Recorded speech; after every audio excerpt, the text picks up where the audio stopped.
تر سمجھتے ہیں۔ حفاظ کرام کو گری نگاہوں سے دیکھتے ہیں۔ قاری قرآن جس نے اپنے فن میں قرآن عظیم کے تمام حروف کو محنت و تشدد کے ساتھ شب و روز محنت کر کے ان کے ایک ایک الفاظ کی ادائیگی کو سمجھا ہے اور اسے کس انداز میں ادا کر کے اپنے رب کی رضا کو حاصل کرنی ہے، اس بات کو بھی اس نے اپنے اندر پیرویا ہے۔ ایسے حضرات کو آج جب ہم اپنی نگاہوں سے دیکھتے ہیں تو ایسا لگتا ہے کہ یہ لوگ ہماری محفل میں گراں، لیکن حضرات یہ تعلیم مصطفیٰ جان رحمت صلی اللہ تعالی علیہ وآلہ وسلم کی تعلیم ہے۔ میں یہ نہیں کہتا کہ انجینئر اس سے باہر ہے، فلاسفر اس سے باہر ہے، ڈاکٹر اس سے باہر ہے، جج اس سے باہر ہے۔ جتنی بھی تعلیمات ہیں، ہر ایک تعلیم کی قدر مذہب اسلام نے کی ہے، اور ہر دور میں ہمارے نزدیک تعلیم کی قدر ہوتی رہی ہے اور ہوتی رہے گی، مگر سب سے مقدم، سب سے افضل، سب سے اعلیٰ، سب سے اعلیٰ اگر کوئی تعلیم ہے تو وہ مذہب اسلام کی تعلیم ہے۔ آپ نے سب کچھ بنایا مگر اپنے بیٹے کو بے ادب رکھا، ادب کا درس نہیں دیا، ادب کے تعلیم سے اپنے آپ کو آراستہ نہیں کیا۔ اور یہ علم دین ہے کہ جب مدرسے میں ٹوٹی چٹائی پر آپ کا بیٹا اپنے اساتذہ کے سائے شفقت میں پلتا ہے تو سب سے بڑی تعلیم یہ ہے کہ ماں کی حقیقت کو جان لیتا ہے، باپ کے مرتبے کو جان لیتا ہے، بڑے بھائی کے مرتبے کو جان لیتا ہے، پڑوسی کے حقوق کو جان لیتا ہے، اور جب اس میں ڈھل کر کے وہی لباس پہن کر کے آپ کی آبرو کے سامنے آتا ہے تو آپ اسے دیکھ کر کے دنگ ہو جاتے ہیں۔ باپ کا مقام کیا ہے، ماں کا مرتبہ کیا ہے، بھائی کا مرتبہ کیا ہے، بڑے کا حق کیا ہے، چھوٹے کی شفقت کا عالم کیا ہے، اگر دیکھنا ہے تو مولانا عبدالقادر بن۔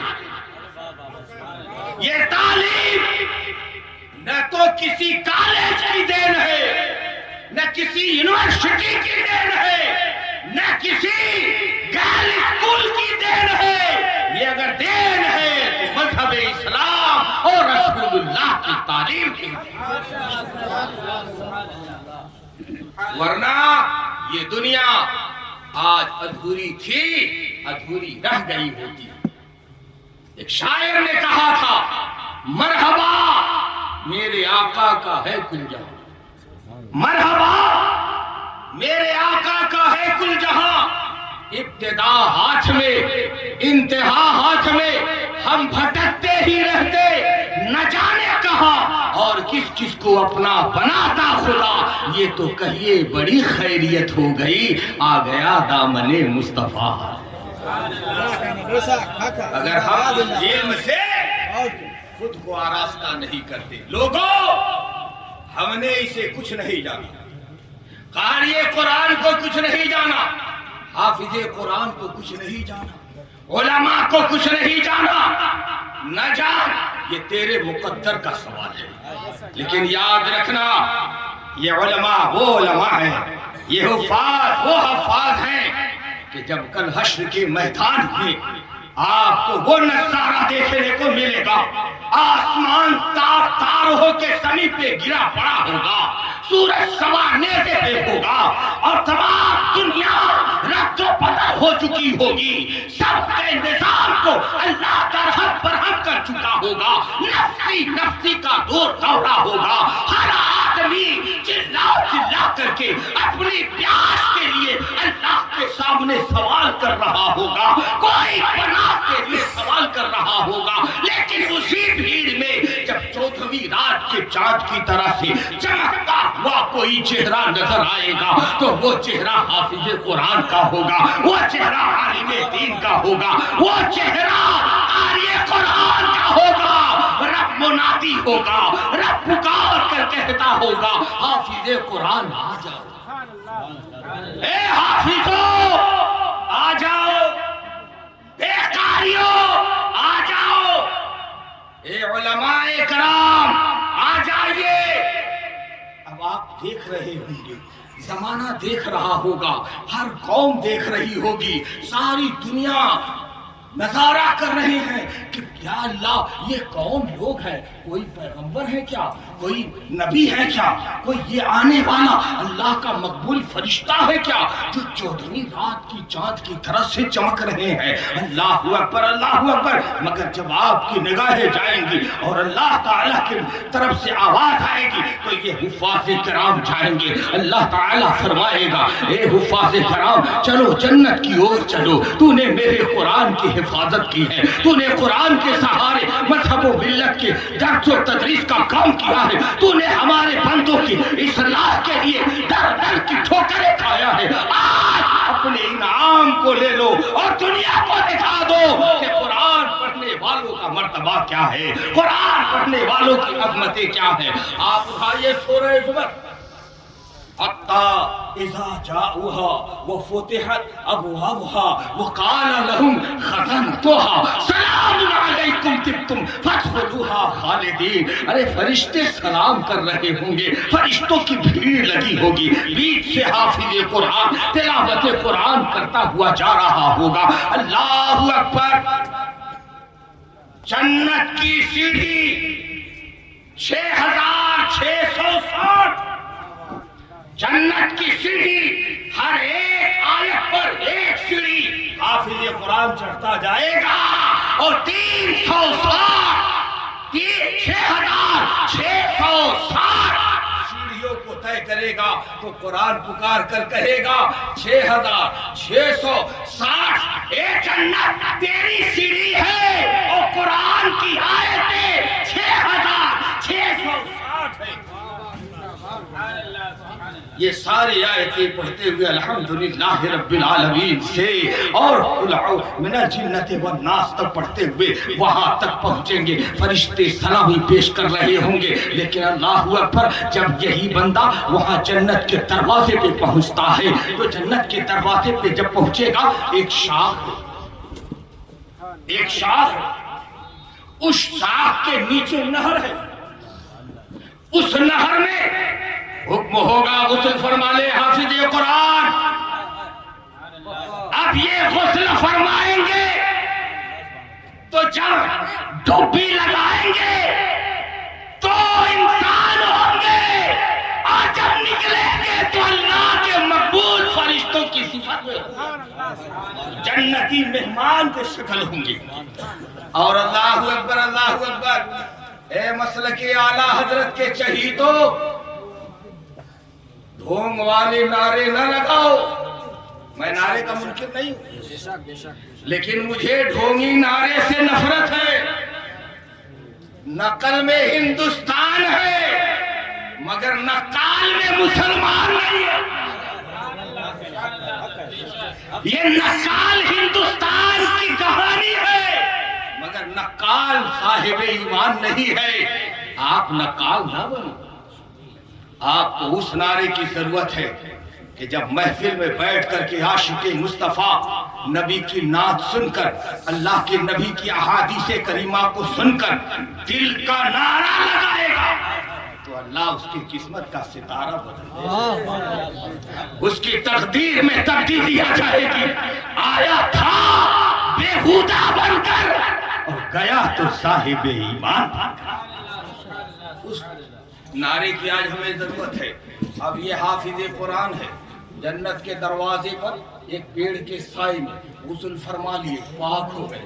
پاک ہونے کے بعد اب فرشتے جب سلام کرنا چاہتے ہیں حکم رحمان ہوتا ہے خاموش، سائلنٹ۔ حافظ قرآن کہیں گے نا یہ اللہ ان کا سلام تو اچھا لگ رہا تھا. کیوں نہ اچھا لگے؟ جب تک دنیا میں تھے تو کہتے رہے مصطفیٰ جانے رحمت پہ لاکھوں سلام. تو آج اگر فرشتے انہیں سلام کریں گے تو اس میں تکلیف کی کیا بات ہے؟ تو انہوں نے کہا اے اللہ ان کا سلام مجھے اچھا لگا، کیوں روک دیا؟ تو اللہ نے سورہ یاسین میں فرمایا کہ اب تک فرشتے تجھے سلام کرتے تھے اے جنت میں داخل ہونے والے، اب تو تیرا رب تجھے سلام کرے گا. سلام قولا من رب. اب تو تجھے تیرا رب سلام کرے گا. اب تو پریشان کیوں ہے؟ اب تجھے پریشان ہونے کی کیا ضرورت ہے؟ تو آپ دیکھ لیں ابھی تو یہ معمولی سی بات حافظ قرآن پر بتائیں، ابھی فضیلت اپنی جگہ پر ہے.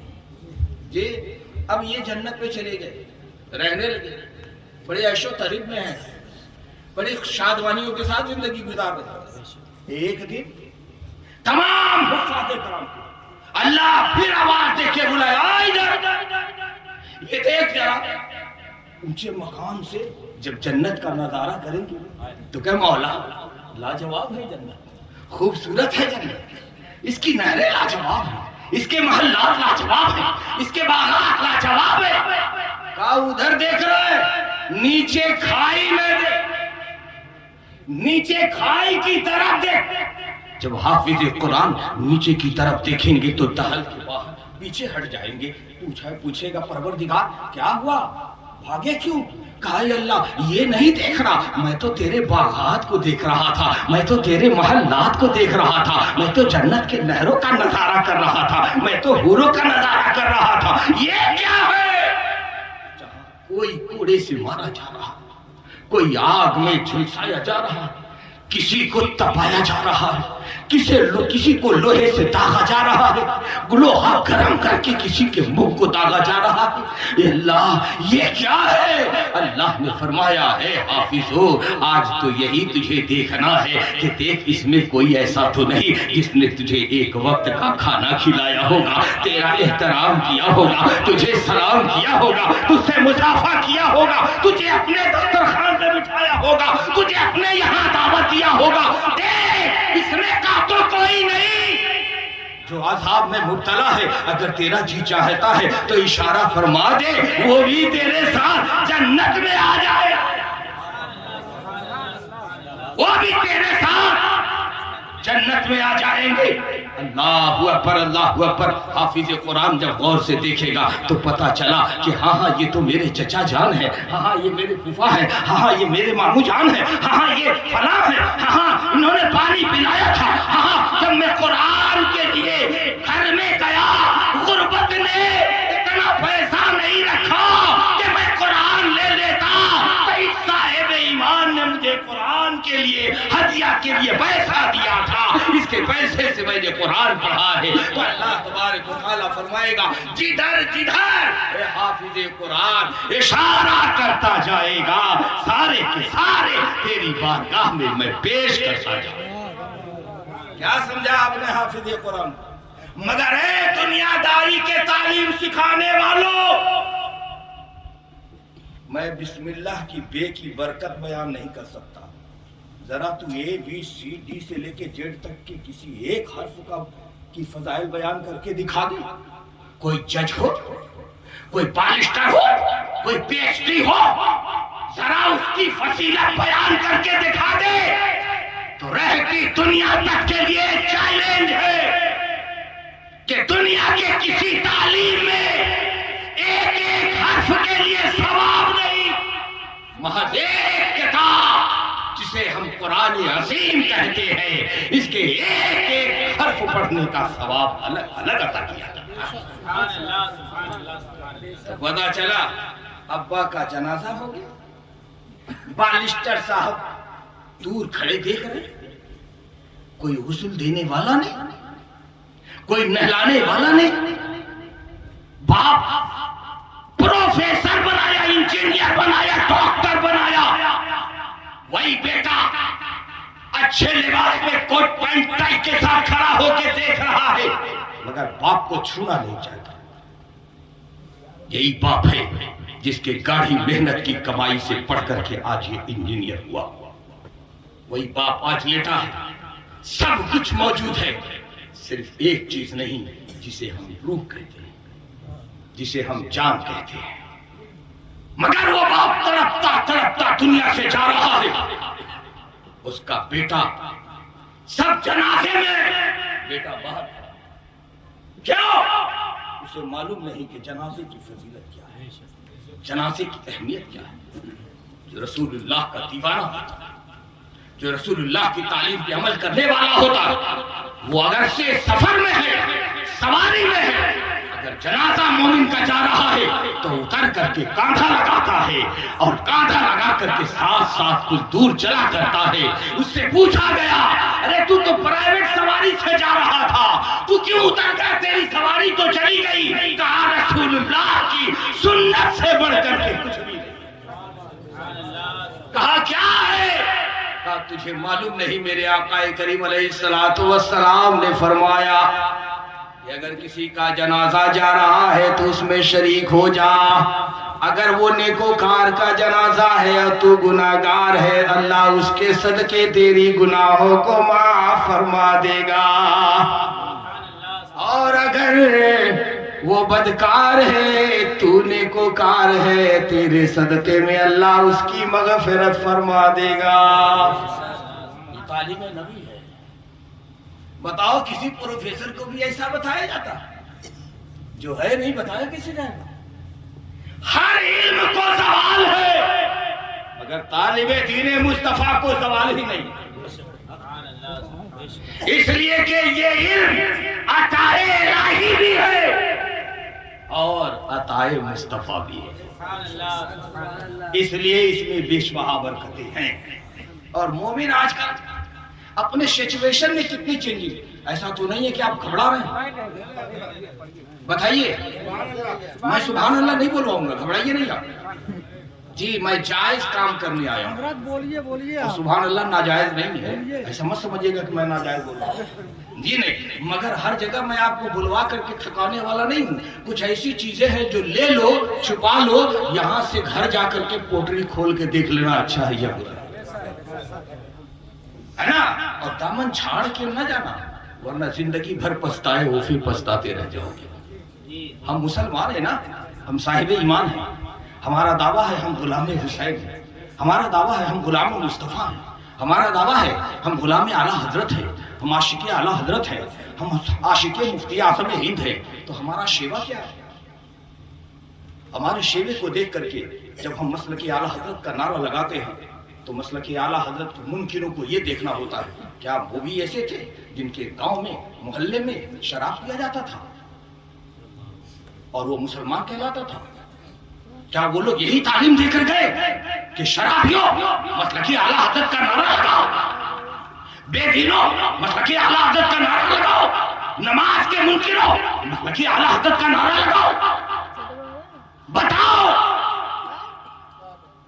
تہذیب ہے نا مذہب اسلام, تمدن کا نام ہے نا مذہب اسلام. اسلام اتنا پاکیزہ مذہب ہے کہ رہتی دنیا تک کوئی مذہب اس مذہب کا مقابلہ تو دور کے بعد اس کے سامنے کھڑے ہونے کی طاقت ہے. یہ چیلنج ہے ہمارا. اس مذہب کے تم جانے والوں, ہم چاہنے والے ہیں, اور ہمارا شیوا یہ ہے. آپ کو پتا ہونا چاہیے حضور صلی اللہ تعالی علیہ وسلم کی زندگانی کو دیکھنے کے لیے لوگ صحابہ کی زندگی دیکھا کرتے تھے. صحابہ کی زندگی کو دیکھ کر کے لوگ حضور کے بعد والے سمجھ جاتے تھے کہ میرے آقا کی سیرت کیا ہے, میرے آقا کی عظمت کیا ہے. ایک وقت ایسا گزرا, سیدنا امیر المومنین خلیفۃ المسلمین عمر فاروق اعظم رضی اللہ تعالی عنہ کی خلافت کا زمانہ. جب آپ کی خلافت کا زمانہ آیا تو جب دنیا سو جاتی تھی تو میرے آقا فقیری کا لباس پہن کر کے گلی گلی کوچے کوچے پھرا کرتے تھے. دیواروں سے کان لگا کر کے اندر کی آواز جاننا چاہتے تھے. گھر گھر کے دروازے کی کان لگا کر کے سنا کرتے تھے، لوگ سو گئے یا جگ رہے ہیں، جگ رہے ہیں تو کیوں۔ ایک بار ایسا ہوا، میرے آقا کان لگا کے سماعت کر رہے تھے، اندر سے بچوں کے رونے کی آواز آئی، تو اس میں ایک آواز یہ بھی نکلی، بیٹا سو جا، دنیا کو میں معاف کر دوں گی مگر کبھی عمر کو معاف نہیں کروں گی۔ کان لگانے والے عمر ہیں، کانوں سے جو آواز ٹکرا رہی ہے سننے والے بھی عمر ہیں۔ اب تو تھر تھر کانپنے لگے۔ وہ عمر جس کی حکومت کا ٹنکا 12,000 رقبہ میل پر تھا، وہ عمر جس نے مذہب اسلام کی آبپاشی کے لیے کبھی نفس کا کہا نہ مانا، کبھی مٹی کے برتن سے کبھی المونیم کا برتن استعمال نہ کیا، وہ عمر جس نے نبی کی پھٹی ہوئی چٹائی، ٹوٹی ہوئی چٹائی کو دیکھ کر کے کبھی اپنے آپ کو اچھے ٹاپ پر سونا گوارا نہ کیا، آج وہ عمر پاک کانوں سے سن رہے ہیں، سب کو تو معاف کر دوں گی مگر عمر کو معاف نہیں کروں گی۔ اب عمر کیسے رہ سکتے ہیں؟ دستک دیتے ہیں، اندر سے آواز آئی، کون؟ کہا بہن میں اللہ کا بندہ ہوں، دروازہ کھولیے۔ رات کے پہر میں میرے گھر کوئی مرد نہیں، چھوٹے چھوٹے بچے، آپ دروازہ کھلوا رہے ہیں؟ کہا میری بہن مجھ پہ احسان کر، میں تیرا بھائی ہوں، دروازہ کھول دے۔ حضرت عمر نے دروازہ کھلوا لیا۔ بہن کھانا کھا لے؟ بولے کہاں سے کھاتی؟ میرے گھر تو کتنے دن سے فاقے چل رہے ہیں۔ آقا حضرت عمر رضی اللہ تعالیٰ عنہ نے کہا بہن تھوڑی دیر ٹھہر جاؤ، میں ترنت کھانے کا سامان لے کے آتا ہوں۔ بڑی اللہم صلی اللہ علیہ سیدنا مولانا محمد وعلی آل سیدنا مولانا محمد معدن والکرم والکرام وابنہ الکریم بارک وسلم صلو علیہ الصلاۃ والسلام علیہ سیدی حبیبی یا رسول اللہ۔ حضرت عمر رضی اللہ تعالیٰ عنہ وہاں سے نکلے، جلدی جلدی میں گئے، کہاں گئے؟ بیت المال پر، بیت المال پہ چلے گئے، جا کر کے اپنے سوئے ہوئے لوگوں کو، خادموں کو جگایا، اٹھو اٹھو اٹھو اٹھو، دیکھو تیل کہاں ہے، چاول کہاں ہے، دال کہاں ہے، آلو کہاں ہے، پیاز کہاں ہے، سامان کہاں ہے کھانے کا، سب تیار کو، پہننے کے لیے کپڑے ہو تو اس کو بھی نکال دو، بچے چھوٹے چھوٹے بچے ہیں ان کے لیے کپڑے نکال دو، سب کچھ نکال لیے، اور نکالنے کے بعد جب خادموں نے کہا حضور کہاں پہنچانا ہے، حکم ہو جائے میں وہاں پہنچا دیتا ہوں، میرے آقا حضرت عمر نے کیا جواب دیا تھا مسلمانوں ذرا غور سے سننا۔ کہا نہیں، میرے پشت پہ لا دو، میرے پیٹھ پہ لا دو، میں عمر اپنا بوجھ اٹھا لیتا۔ لوگوں نے کہا حضور میں کیسے گوارا کروں، میں آپ کا خادم ہوں، میرے سامنے آپ اتنا بڑا بوجھ کیسے اٹھائیں گے؟ کہا تو وعدہ کر کل حشر میں میری گناہوں کا بوجھ بھی تو اٹھا لے گا، وعدہ کر کل حشر میں میری گناہوں کا بوجھ بھی اٹھا لے گا۔ اٹھایا بوری، اٹھا کر کے دو دو تین تین بوری پشت پہ لاد دیا، اور لے کر کے حضرت عمر آئے، اس کے دروازے پہ گرائے، جلدی سے آلو نکالا، لکڑی نکالا، چولہے میں پھونک بھی رہے ہیں، آلو کاٹ بھی رہے ہیں، بہن سے کریں آٹا سان لے، جلدی سے روٹی پکا لے، بچوں کو کھلا لے، اللہ اکبر اللہ اکبر، کھانا بنوایا، جو بچے سو گئے تھے ان کو جگایا، حضرت عمر نے اپنے ہاتھوں سے ان کو کھانا کھلایا، اور اس کے بعد کہے بہن میں ذرا بچوں کو باہر کھلاتا ہوں، تو جا کر کے جلدی سے کھانا کھا لے گھر کے اندر۔ جب بہن جا کے اندر کھانا کھا رہی ہے تو بچوں کو بیکیا لے کر کے گھما رہے ہیں، خوشیاں دے رہے ہیں، اور بتا رہے ہیں مذہب اسلام کے چاہنے والوں تمہیں ایسا بننا ہوگا، اس لیے کہ اس مذہب کو خاکساری اور عاجزی نے بسایا ہے، تکبر اور گھمنڈ نے دبایا ہے۔ آج ہمارے پاس تکبر اور گھمنڈ ہے جس کی وجہ سے ڈرتے ہیں، رسوا ہوتے ہیں۔ جب تک عاجزی تھی، انکساری تھی، ہم غالب تھے، زمانہ ہم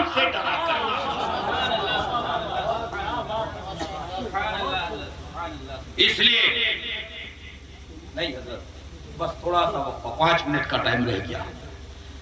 حضرت عمر نے کھلا لیا. بہن کھا لی. بہن ایک بات بولو کیا؟ بولی. بڑی عاجزی کے ساتھ بولو بہن، میری بات قبول کر لے گی؟ کہا ہاں، عمر کو معاف کر دے. آخری عمر کو معاف کر دو. یہ مولانا عبد القادر صاحب کے جشن دستار بندی کی طفیل ایک بات ہو رہی ہے، بڑی قیمتی ہے پیارے. ایک بات دل پہ گھر کر گئی، سمجھ لو بیڑا پار ہو گیا. اب منا رہے. بہن بولیے میری خطا معاف ہو جائے گی؟ عمر کو معاف کر دیں گی؟ اب وہ کہہ رہی آپ میرے بھائی عمر کے لیے کیوں عاجزی کر رہے ہیں؟ میں سب کو معاف کر سکتی ہوں لیکن عمر کو معاف نہیں کر سکتی.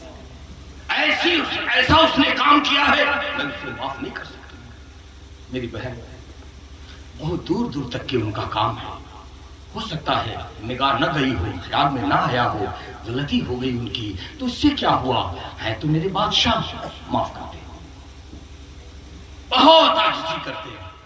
تب جا کر وہ کہتی ہے اب میرے بھائی ہو گئے، ایک بھائی کی بات ماننا بہن پہ ضروری ہوتا ہے، اس لیے میرے بھائی آپ کے کہنے سے میں نے عمر کو معاف کیا. اتنا سننا تھا سیدنا عمر فاروق اعظم سجدے میں گر گئے اور کہا میرے مالک میری بہن کے کلمات کو یاد رکھنا، کل حشر میں میرے آقا کے سامنے میری رسوائی نہ ہونے پائے. میں نے معافی مانگی ہے اور میری بہن نے مجھے معاف کیا.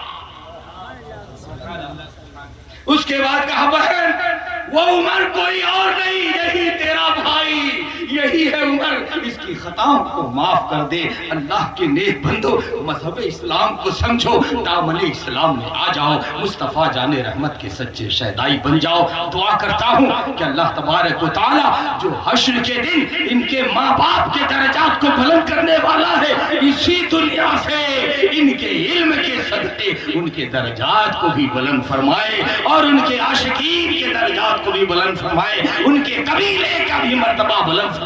اور جتنے لوگ جہاں سے آ گئے اللہ سب کی حاضری قبول کر کے ان کے درجات کو بلند فرما اور انہیں داخل اسلام تو ہی ہے بلکہ صادق الاسلام بننے کی توفیق عطا فرما. خوب کی سیر چمن پھول چنے شاد رہے، باغباں جاتا ہے یہ گلشن تیرا آباد رہے. سلامت رہے ہم نشی نور ایمان میسر تمہیں ہو، زیارت نبی کی نہ چھوٹے کبھی تم سے دامان احمد. خدا کے حوالے کیے جا رہا ہوں. السلام علیکم.